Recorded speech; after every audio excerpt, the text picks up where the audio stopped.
Hi guys, we're here with Aurelie Sarcher. She's a biomechanical research engineer at the University of Nantes in France, and she's also a drummer.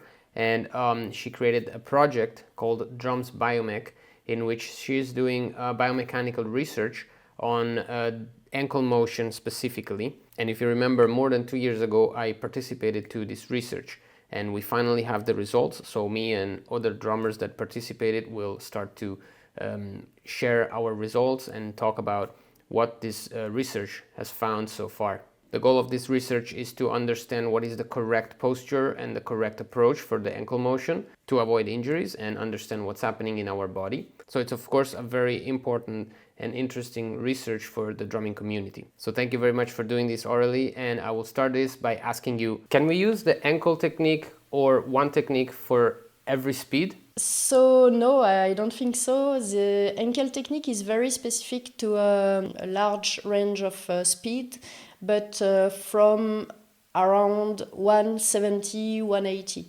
So you have usually, more commonly, you have the full leg motion up to 130, 40. Then usually you have a mixed technique, ankle and hips, the mixed technique, and then usually people use the ankle technique or swivel or other type of technique from 180. Is this because of the type of muscles that has to be involved based on the speed? It's actually linked to the type of contraction you will use during the ankle technique. So since it's based on a reflex, it cannot be used at low tempos because the reflex only activates from a certain speed, so it's usually 170, 180, and the contraction is very different using full leg motion and using ankle technique. Is it because of the dimension of the type of muscles? It's because from one certain frequency, the body cannot anymore do very fast speeds. Indeed, because of the muscle, if you are using your hip muscles, they are too large to do very short contraction. So during the ankle technique, we are talking about contraction of only 50 milliseconds. So it's very fast, and it's possible only what we call distally. So for example, for the hand, it's only on the wrist, on the fingers when you click on the mouse of the computer, or on the ankle for the lower limbs. How can we determine good technique from bad technique? For the ankle technique, for all the data collection we did, it was very easy to spot on a good technique just looking at the ankle movement. So it's called the ankle kinematics, is the ankle, the joint angle of the ankle during the movement. And if we see large amplitude, so large range of motion of the ankle and very regular movement, usually it was a sign of a very good ankle technique. So let's say at the same BPM, different drummers had different range of motions, and the wider the range, the better the technique? Yes, because usually you have different sub-techniques of the ankle, and you can see like very small movements, smaller range of motion movements, but it's not a sign of good control, because usually the drummers having this technique cannot go to faster range and or to lower range also. They have like only a short window of frequencies they can master. Is there an amplitude and an angle of the foot that are better, or that it changes while we're speeding up? Yes, actually we showed that when the drummers are speeding up, the amplitude is going slower and is lower and lower with the frequency. So it's normal. It's because the foot needs to adjust to change the frequency of the movement. And also we saw that usually around 180 you have like a neutral angle of the foot, which means that it's like flat, but going faster and faster, you have a tendency to have the heel up a little bit more with the increasing frequency. Which is the correct motion for the foot? Is it raising the foot from the toes, or is it raising the foot from the heel? So we showed that it's actually both movements that are absolutely necessary to the ankle technique. So the raising of the heel will produce the movement to push on the pedal, and the raising of the toes will help the pedal coming back into its initial position with the help of the spring. Does this have to do with the agonist and antagonistic muscles activation, or? Yes, exactly. So we showed that both the calf muscle and the shin muscle were activating alternatively to produce the movement and to be able to do both the pushing and the pulling of the pedal. What is the main muscle used to raise the heel? So in the calf, you have three muscles. So you have two gastrocs, which are usually easy to spot on, especially on like cyclist person of such, because they are really well defined on the surface. And then you have a third muscle, which is called the soleus muscle. It's really huge. It's like twice the volume of the gastrocnemius. And it has a lot of power and a lot of endurance. And when the drummer is seated, when you are in a seated position, the gastrocnemius are actually not really used because they don't have optimal length at this position. But the soleus is at optimal length. So we showed in the study that the soleus muscle was the one that was the most important muscle in the calf for the ankle technique. And what is the main muscle used for raising the toes instead? So to raise the toe, you have several muscles, but the one that is the most used during the ankle technique is the tibialis anterior. So it's quite a small muscle on front of the shin. However, it's used, it was a surprise, but it's actually a lot used during the ankle technique. So it is helped, of course, by the spring of the pedal to raise and to accompany the pedal in its initial position, but it's used alternatively with the soleus. So we do use the shin muscle in the ankle technique. Yes, and we showed that drummers that were the fastest were the ones that were using the tibialis anterior and that were able to have very short contraction of the tibialis anterior. So it's sign of a good control of the pedal when it's coming back to its initial position. So if I'm understanding correctly, we're using both the calf muscles and the shin muscles, alternating the contractions, right? Yeah, exactly. You have one activated and then it deactivates, and then you have the other one that is activating to do the other movement. So it's important to have activation and deactivation of the muscles, or is a constant contraction a good option too? Now, for the distal muscles, so for the soleus and the tibialis anterior, it's very important that they activate and deactivate alternatively, because if not, you have something called coactivation. That means that both muscles that are doing an opposite movement are actually contracted in the same time. So the movement is blocked and it makes the ankle very stiff. You lose a lot of range of motion. And since the tibialis anterior is a very small muscle that has not a lot of endurance, then it has a tendency to hurt because it will warm up on the shin. So it's usually something we see. And drummers just think that it's because they are using their tibialis anterior that it hurts, but not. It's because they are contracted at the same time, the soleus and the tibialis anterior, and that is creating coactivation that is blocking the movement and hurting the drummers. Amazing. A lot of drummers have that issue, so this will be very useful to know. Yeah. So this has also to do with endurance on drums. Yeah. We saw that we tried an endurance trial during the study. So it means that we asked the drummers to do, for example, for 200 BPM and to keep as much as possible until the end. So either because it hurts somewhere, there are some pain in some muscle. So it can be back muscle, it can be thigh muscle, but it could also be the shin muscle. Usually it was the shin muscle that warmed up and had a lot of pain at the end. And it's because it's with the fatigue, the muscle fatigue coming in, it's more and more difficult to activate and deactivate correctly the soleus and the tibialis anterior. And so you have the coactivation that is coming into the movement at some time. I remember in my endurance that the problem of the contraction came from the hip flexor. Does the hip flexor can the hip flexor affect the ankle motion in any way? Yeah, it's a very common issue. So it's not linked to what is happening at the ankle, but it's because since you need to free the ankle and to have correct movement on the pedal, you need to lift your legs up because you are kind of levitating, like your legs' weight needs to be lifted, and usually the hip flexors are the ones that are contracted continuously to allow this weight lifting.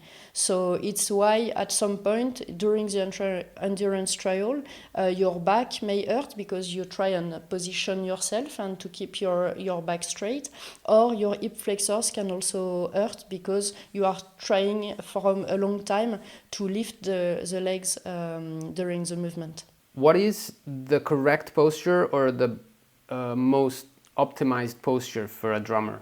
So what we saw is that in drummers that did not master perfectly the ankle technique, usually they tend to lean forward and to have a lot of muscles really contracted, like the back muscles, the erector spinae, the hip flexors, everything from some speed trial. So for example, 220 BPM, everything was really contracted.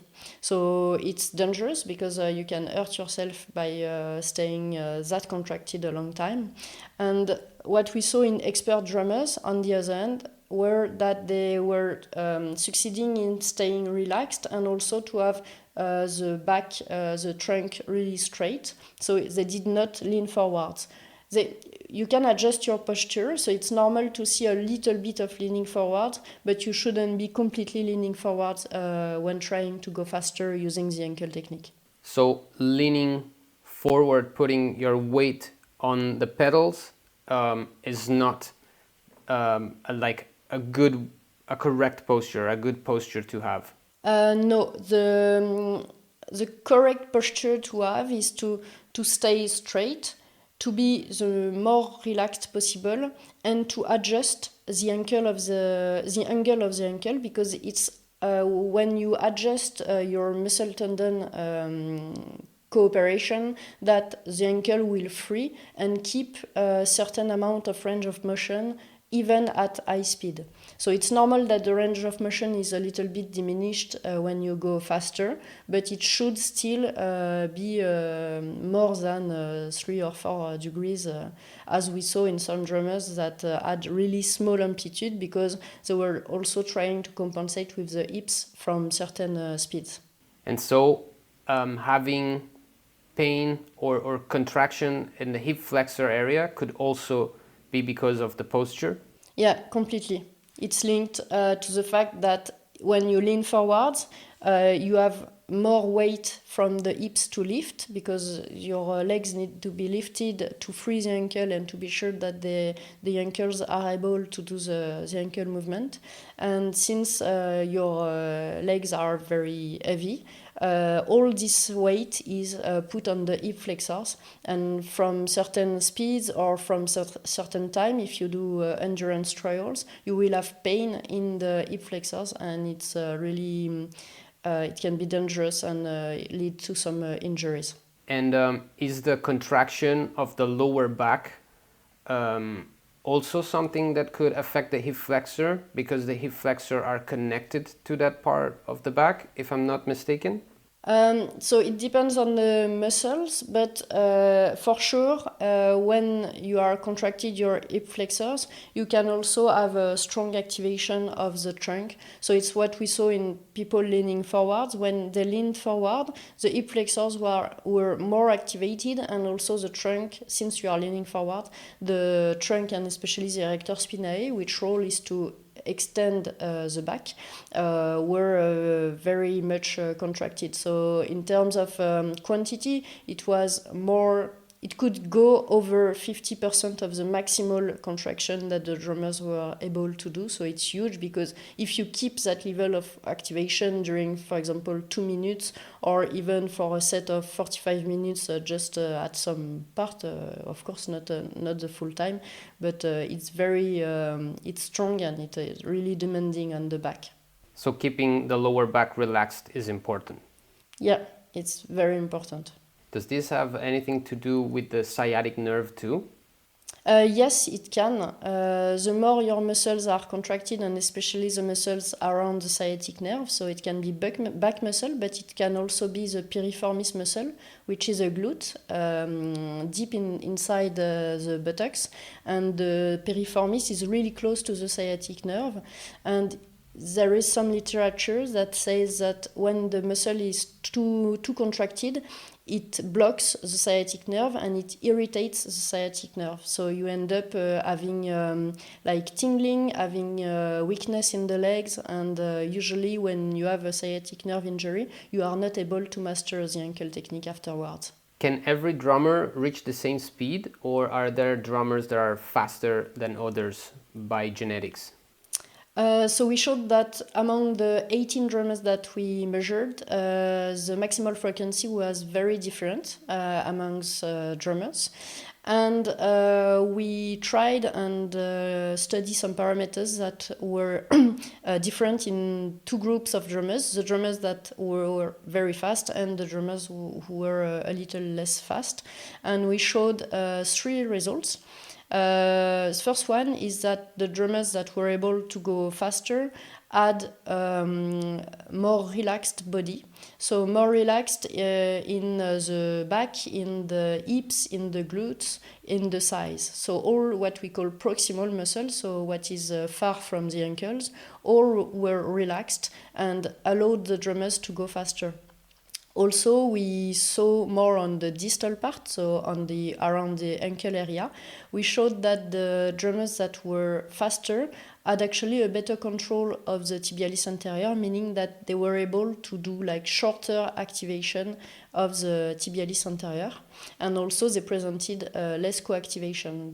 So it means that since they have shorter activation, they have more buffer time without any activation from the soleus and tibialis anterior, and so the faster and faster it goes, and so they had a more range of motion available to them because they were able to avoid co-activation from a long time.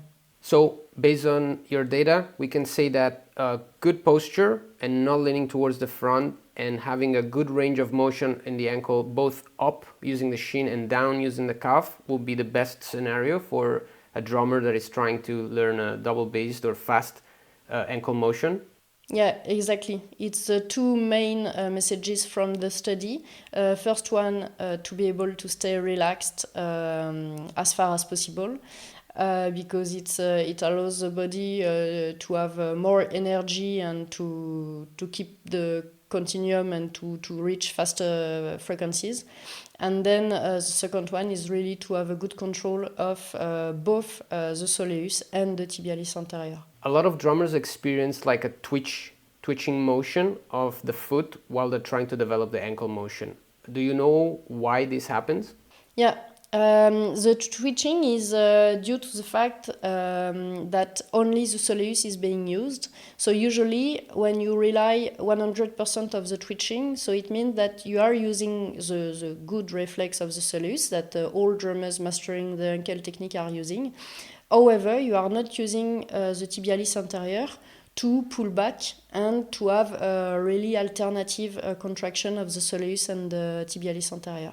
So we had some drummers, we had like maybe 2 or 3 that had only activation of the soleus. However, what we saw is that they were able to master only a small range of trial frequency. So usually it's high frequency, so it can be, for example, from 210 to 240. However, they are not able at all to master common frequencies, like for example 170, 180, and not at all below that. So it's linked to the fact that they only rely on the reflex, but they do not have the control part of the reflex that is necessary to master the ankle technique. So to master speeds like 150, 160 BPMs, the shin muscle is necessary to be developed. Yes. And even for 220, 230, for all the speeds, you need to master both the soleus and the tibialis anterior, and to have a range of motion that is sufficient, that is large, and usually that way you have also more power, and the pedal goes faster into the bass drum, so it makes more noise. Whereas when you only rely on the twitching of the soleus, usually you have very small amplitude of the foot because the foot is completely blocked, usually also in a very plantar flexed position. That means that you have the toes down and you don't have a neutral position between toes up and toes down. That is the correct position to do the ankle technique, like a neutral. And the faster you go, and you can do a little bit of plantar flexion, but it's not that important. And usually when you have only the soleus, you are really have the position toes down, and the ankle is completely stiff and blocked, and you have very small movement that goes very fast, but without any power on the pedal. So the shin muscle is necessary to increase the range of motion of the foot, and so the slower you go, meaning from 200 to 180, 160, 150, the bigger range of motion, and so the more the shin muscle is used, correct? Yes, the shin muscle, for sure, when you are doing like mid-tempo trials, the shin muscle is absolutely necessary to slow down the return of the pedal and to really synchronize the good movement. So it's very difficult speeds to reach. Usually drummers that we saw have trouble between 150 and 170 or 140 and 170. It's the worst trial frequency we can ask them because it's very difficult to master. It's linked to the fact that the ankle technique is relying on a reflex movement. So since it's a reflex, you have a minimal speed that you need to have for the reflex to be able to appear. So it's normal that there is a phantom area that is really hard to reach. But in that area, usually the answer is really to rely on the tibialis anterior. Regarding the amplitude, the range of motion, usually we can see that all drummers have a comfort frequency. That means that they have one frequency that they are very comfortable with and they can play for a long time, for example 180 BPM. And at that frequency, it's the maximal range of motion that we measure. And then going down or going up, we have the range of motion that is a little bit diminished because it's normal, because the drummer is not as comfortable, and so he's trying to learn and to understand the movement, but the range of motion is therefore a little bit diminished. So is there anywhere where we can find the results of this research? Yes, all the results are available on the website of the project. So there you will have the scientific paper. So for now it's under review for publication in the scientific journal. So it's not yet available, but every data will be available to everyone. Of course, the data are anonymized, so you cannot say and see which drummer is who. However, you have all the general results and all the data from the drummers. And in the website, you have also all the videos that we did. So either with collaborators, for example, like you, or with French collaborators. Every video is available and documented on the website. So now that you have all the results, can you talk about my results in particular? Yeah, sure. So it was among the 18 drummers that we had and for whom we did the ankle technique trials.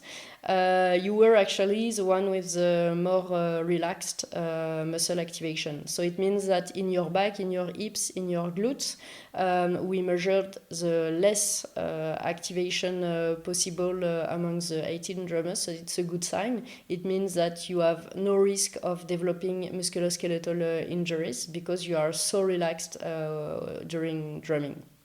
The another results were that we were using very nicely the tibialis anterior and soleus muscle alternatively at all speeds. So of course at the highest speed that we did using the ankle technique, there were a little bit of coactivation, but that's normal. It's because it is your maximal frequency. If you were able to go faster, of course, we won't have coactivation at that trial. But since it was your maximal, it's normal. So all the data were very nice, and you had a very large amplitude also of the ankle, a large range of motion of the ankle. Well, that's for sure very nice to hear. I've always been very interested and almost obsessed by drum technique, posture, foot technique or hand techniques. And so I've been able also to teach to many people and to see like the same mistakes done in many different ways. So I'm for sure happy to hear that my intuitions were on the right path and on the right direction. And I'm very happy and I'm very thankful that you are doing this research and putting data behind everything that's happening in our body. So I really appreciate that. Thank you guys for watching. I hope this will continue to clarify what happens in our body, our feet, our posture. So support Drums Biomech, follow them online, keep an eye on the research. Hopefully we'll be able, and they will be able to do more, even more tests and research. But for now, there's a lot of data already to unveil and work through. So I know there's going to be a lot more material that they will be sending out. So follow them on all their social networks. And as always, thank you for watching, and I'll see you next time.